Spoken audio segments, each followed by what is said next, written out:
বক্তব্য নিয়ে আসছেন সিলেট জেলা ছাত্র দলের সাবেক সভাপতি, সিলেট জেলা বিএনপির সংগ্রামী সাধারণ সম্পাদক, আমার অত্যন্ত শ্রদ্ধাভাজন বড় ভাই জনাব ইমরান আহমদ চৌধুরী।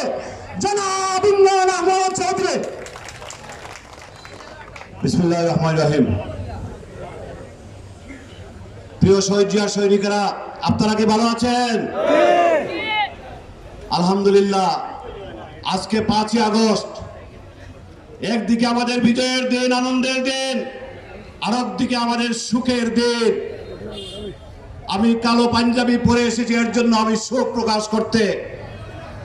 এই মাটিতে আমাদের 7 জন ভাই শহীদ হয়েছে, তাদের রক্ত দিয়েছে, তাদের রক্তের উপর দাঁড়িয়ে আজকে আমরা বক্তব্য রাখছি।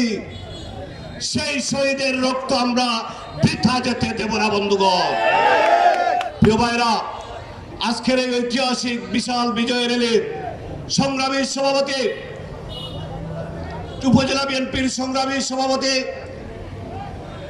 যে বিগত 4ই আগস্ট এই শহীদ ভাইদেরকে সাথে নিয়ে মাঠে নেমেছিল,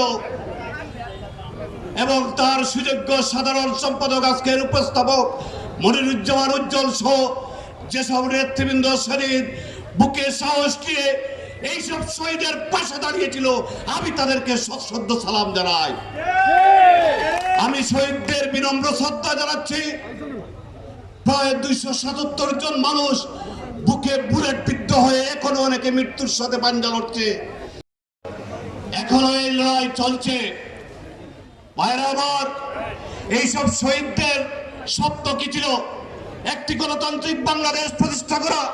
এই সব শহীদদের স্বপ্ন ছিল তাদের ভোটাধিকার প্রতিষ্ঠা করা, কিন্তু সেই সব সন্ত্রাসী এবং পুলিশ বিজিবিরা আমাদের ভাইদেরকে হত্যা করেছে বন্ধুগণ আমার।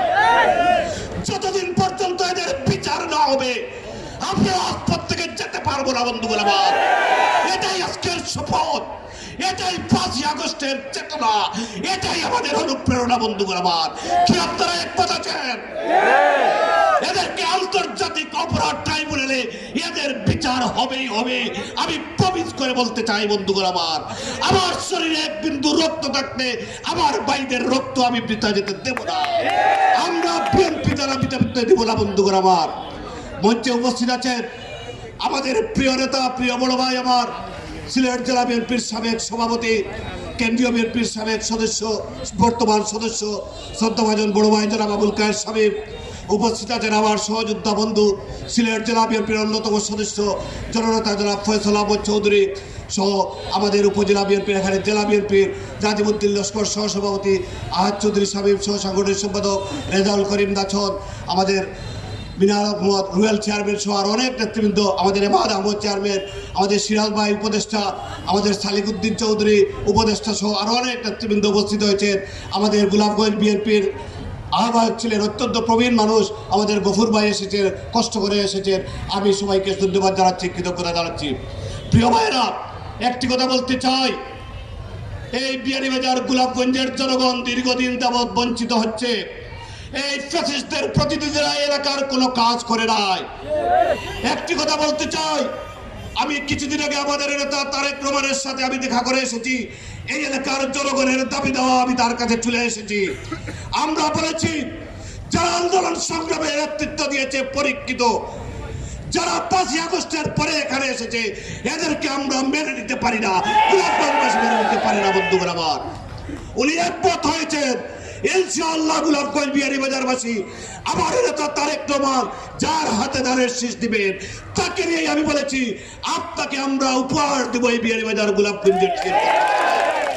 আমি প্রমিস করছি, আমার নেতা তারেক রহমান যার হাতে ধানের শীষ দিবেন, তাকেই আমরা বিজয়ী করে এই গোলাপগঞ্জ বিয়ানীবাজারবাসীর ভবিষ্যৎ উন্নয়ন নিশ্চিত করব, সেই প্রতিজ্ঞা করছি বন্ধুগণ আমার।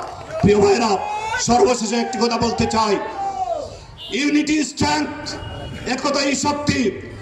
আমরা ঐক্যবদ্ধ থাকলে পৃথিবীর এমন কোন শক্তি নাই, পৃথিবীর কোন গুপ্ত সংগঠন নাই যারা আমাদেরকে বিট করতে পারে, আমাদেরকে পরাজিত করতে পারে। বিএনপির রক্তে পরাজয়ের ইতিহাস নেই, আমরা জয় হয়েছি।